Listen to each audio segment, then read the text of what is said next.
Kollengode സേവാഭാരതിയും Palakkad assent ഹോസ്പിറ്റലും സംയുക്തമായി സൗജന്യ നേത്ര ചികിത്സാ ക്യാമ്പ് നടത്തി. കൊല്ലങ്കോട് സേവാഭാരതി ഓഫീസിൽ ഹരിമേനോൻ ഉദ്ഘാടനം നിർവഹിച്ചു. ശിശുപാലൻ മുഖ്യപ്രഭാഷണം നടത്തി.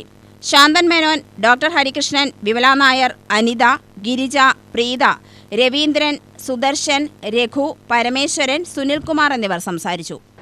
സേവാഭാരതി കൊല്ലങ്കോട് 5 ആയാമങ്ങൾ കേന്ദ്രീകരിച്ചാണ് പ്രവർത്തിച്ചുകൊണ്ടിരിക്കുന്നത്. അതിലൊന്ന് ആരോഗ്യരംഗത്ത് ചിൽഡ്രൻ യുണൈറ്റഡ് ഫൗണ്ടേഷൻ എന്ന സംഘടനയുമായി സഹകരിച്ചുകൊണ്ട് കൊല്ലങ്കോട് സേവാഭാരതി ഓഫീസിൽ ഒരു പീഡിയാട്രീഷ്യൻ, അദ്ദേഹം ബോംബെ മഹാത്മാഗാന്ധി മെഡിക്കൽ കോളേജിൽ നിന്നും 2nd റാങ്കോടുകൂടി പാസ്സായിട്ടുള്ള വ്യക്തിയാണ്. അദ്ദേഹം ആഴ്ചയിൽ 4 ദിവസം സേവാഭാരതി ഓഫീസിൽ വന്ന് കൺസൾട്ടേഷൻ നടത്തിക്കൊണ്ടിരിക്കുന്നു. മാസത്തിൽ 300ഓളം കുട്ടികളെ കൺസൾട്ട് ചെയ്യുകയും അതിനോടൊപ്പം തന്നെ ഫ്രീ മെഡിസിൻ സപ്ലൈ ചെയ്തുകൊണ്ടിരിക്കുന്നു.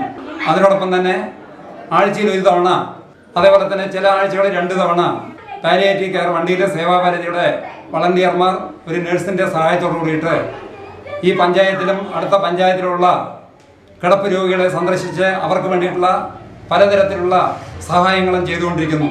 അതേപോലെ തന്നെ അച്ഛന്മാരെ നഷ്ടപ്പെട്ടിട്ടുള്ള, അതേപോലെ തന്നെ വളരെ ദാരിദ്ര്യം അനുഭവിക്കുന്ന പഠിക്കാൻ മിടുക്കരായിട്ടുള്ള കുട്ടികൾക്ക് വേണ്ടിയിട്ടുള്ള വിദ്യാഭ്യാസ ധനസഹായം ചെയ്തുകൊണ്ടിരിക്കുന്നു. അത് 40ഓളം കുട്ടികൾക്ക് നമുക്ക് വിദ്യാഭ്യാസ ധനസഹായം ചെയ്യാൻ വേണ്ടി കഴിയുന്നുണ്ട്. 100ഓളം പേർ ക്യാമ്പിൽ പങ്കെടുത്തു. വനിതാ ദിനത്തിന്റെ ഭാഗമായി കോവിലകമുക്ക് സ്വദേശി 104 വയസ്സുള്ള പാറക്കുട്ടി അമ്മയെ പൊന്നാടയണിയിച്ച് ആദരിച്ചു. UTV news, Palakkad.